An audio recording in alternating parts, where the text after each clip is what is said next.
అదేళ్ల BRS పాలనలో వెలుగులు వెరెజిల్లిన సింగరేణి కాంగ్రెస్ పాలనలో కుదేలైంది. కేసీఆర్ హయాంలో ప్రతి ఏటా 70 మిలియన్ టన్నుల ఉత్పత్తి సాధిస్తే కాంగ్రెస్ పాలనలో 58 టన్నులకే పరిమితమైందన్నారు టీబీజీకేఎస్ అధ్యక్షుడు మిరియాల రాజిరెడ్డి.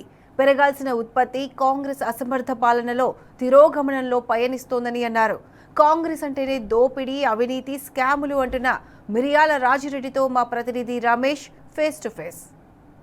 తెలంగాణ మణిహారం సిర్ల తల్లి సింగరేణి యొక్క తాజా పరిస్థితి అయితే అస్తవ్యస్తంగా తయారైంది. ఏటేటా వార్షిక ఉత్పత్తి లక్ష్యాలు పెరగాల్సినటువంటి పోయి కూడా సింగరేణి యొక్క తాజా పరిస్థితి నేపథ్యంలో అయితే ఉత్పత్తి ఏటా లక్ష్యాలని కూడా తగ్గిస్తున్నటువంటి పరిస్థితి నెలకొంది. బీఆర్ఎస్ 10 ఏళ్ల పాలనలో కేసీఆర్ ముఖ్యమంత్రిగా కూడా ఒక వెలిగినటువంటి సింగరేణి పరిస్థితి అయితే ఇప్పుడు ఒక అగమ్య గోచరంగా తయారైంది. నిత్యం కుంభకోణాలు, అక్రమాలు, అవినీతి ఆరోపణతోటి సింగరేణి అయితే రోజు కూడా దిగజారిపోతున్నటువంటి పరిస్థితులు అయితే నెలకొన్నాయి. ఈ ఏడాది కూడా వార్షిక ఉత్పత్తి లక్ష్యాలు కూడా పూర్తిస్థాయిలో కూడా సాధించలేకపోయింది. ఏటా గత 10 ఏళ్ల బీఆర్ఎస్ పాలనలో ప్రతి ఏటా కూడా 70 మిలియన్ టన్నుల బొగ్గు ఉత్పత్తిని సాధించినటువంటి సింగరేణి నేడు కాంగ్రెస్ పాలనలో ఆ ఉత్పత్తి లక్ష్యాలు కూడా చూపించుకున్నటువంటి పరిస్థితి నెలకొంది. ఈ ఏడాది కూడా వార్షిక ఉత్పత్తిలో 76 మిలియన్ టన్నుల వార్షిక ఉత్పత్తి గాను కేవలం 60,000 టన్నులకే చూపించుకున్నటువంటి కాంగ్రెస్ సర్కార్ ఆ యొక్క 60,000 టన్నులను కూడా పూర్తిగా సాధించలేకపోయింది. కేవలం 58 మిలియన్ టన్నుల బొగ్గు ఉత్పత్తి మాత్రమే సాధించిందంటే కూడా సింగరేణి యొక్క తాజా పరిస్థితి ఏ విధంగా ఉందని మనం స్పష్టంగా అర్థమవుతుంది.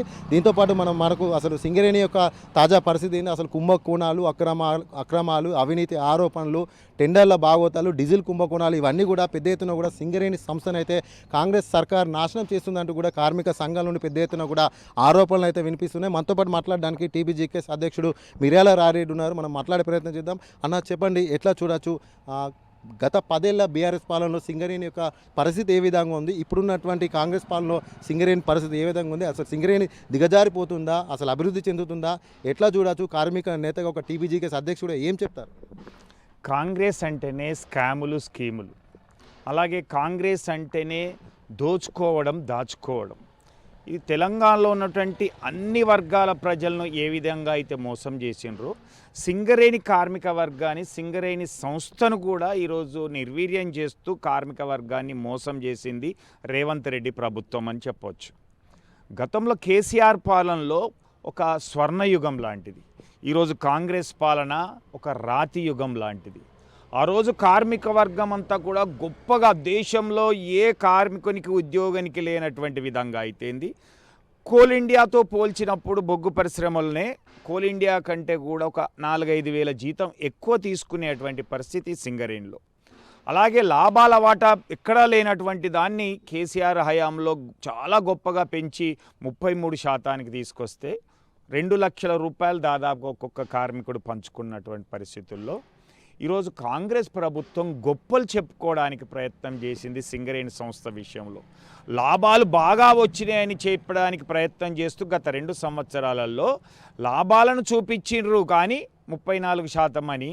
కానీ ఆ లాభాలలో సగానికంటే ఎక్కువ వాటాను 2,000 కోట్లు, 4,000 కోట్లు, టోటల్గా 2 సంవత్సరాల్లో 6,000 కోట్ల రూపాయలను సంస్థ అభివృద్ధి కోసమని పక్కన పెట్టినటువంటి డబ్బులు ఏమైనాయో ఇప్పుడు తెలియనటువంటి పరిస్థితి. ఇక ప్రొడక్షన్ విషయంలో చూసినట్లయితే గతంలో కేసీఆర్ గారి హయాంలో 70 మిలియన్ టన్నులకు కూడా రీచ్ అయినటువంటిది. అలాగే ఈరోజు కాంగ్రెస్ ప్రభుత్వం వచ్చిన తర్వాత 72 మిలియన్ టన్నులు, 76 మిలియన్ టన్నులు అని పెంచుకుంటూ పోయింది. కానీ వాస్తవంలో ఆచరణలో ప్రొడక్షన్ తీయడంలో అది సాధ్యపడలేదు. అంటే వాళ్ళ కార్యాచరణ అయితేంది, సంస్థ పట్ల కాంగ్రెస్ ప్రభుత్వానికి ఉన్నటువంటి ఒక కమిట్మెంట్ ఏంటి అనేటువంటిది, కార్మికుల పట్ల ఉన్నటువంటి నీ చిత్తశుద్ధి ఏంటి అనేది ఈరోజు అర్థమవుతుంది. అందుకే కాంగ్రెస్ వచ్చిన కాడికి దోచుకోవడానికి ప్రయత్నం చేసింది. దాంట్లో భాగంగానే డీజిల్ కుంభకోణం అయితేంది, ఓబీ కాంట్రాక్టర్లకు సంబంధించింది అయితేంది, ఎక్స్ప్లోజివ్కి సంబంధించిన టెండర్లు అయితేంది, 1x800 మెగావాట్ ఎస్టీపీపీలో అయితేంది, ఎఫ్జీడీలో ఉన్నటువంటి కుంభకోణం అయితేంది, ఇలాంటి అన్ని కుంభకోణాలతో పాటుగా ఈరోజు సత్యం రామలింగరాజు కుంభకోణాన్ని మరిపించేటువంటి కుంభకోణం కూడా చేసింది ఈ ప్రొడక్షన్ విషయంలో.